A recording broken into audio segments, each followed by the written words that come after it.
মানুষের যত্ন নিতে হয়, কারণ যত্ন ছাড়া কোনো সম্পর্কই দীর্ঘস্থায়ী হয় না, কোনো সম্পর্কই সুন্দর থাকে না। শুধু মুখে ভালোবাসা বললেই দায়িত্ব শেষ হয়ে যায় না, ভালোবাসা টিকে থাকে যত্নের ভিতরে।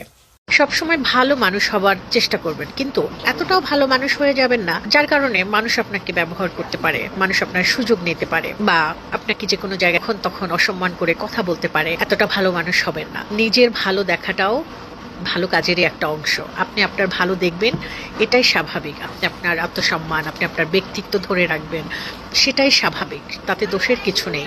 অন্যের ক্ষতি করার জন্য প্ল্যান করছেন, মনে রাখবেন আপনার জন্য উপরে প্ল্যান তৈরি হচ্ছে, সেটা আরো ভয়ঙ্কর।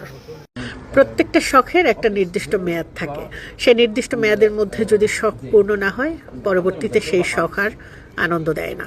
সো সময় থাকতেই শখ পূরণ করে নিন। একটা সময় হয়তো হাতে অনেক টাকা পয়সা থাকবে, কিন্তু সেই শখ পূরণের আর বয়সটা থাকবে না, সেই ইচ্ছেটা আর হবে না। বা এখন আপনার এই শখটা পূরণ করলে যে খুশিটা হবে, যে আনন্দটা আপনি পাবেন, আপনার শেষ জীবনে গিয়ে পাবেন না। জীবন থাকতেই জীবনের শখগুলো একটু একটু করে পূরণ করে সেই সুখের আনন্দটা নিন।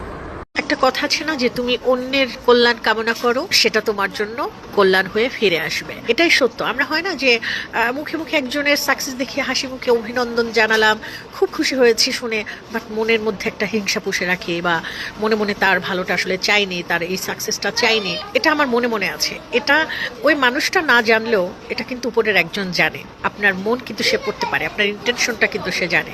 মনে মনে একজনের খারাপ চাইলেন আর মুখে মুখে একজনের ভালো চাইলেন, এইটা দেখালেন, এটা কিন্তু আপনার জন্য ভালো না। আপনি যদি মনে মনে অন্যের ভালো না হোক সেটাই চান, বিপরীত হয়ে আপনার দিকেই আসবে, আপনারই খারাপ হবে। তো মনে মনেও কারো খারাপ চাইতে যাবেন না।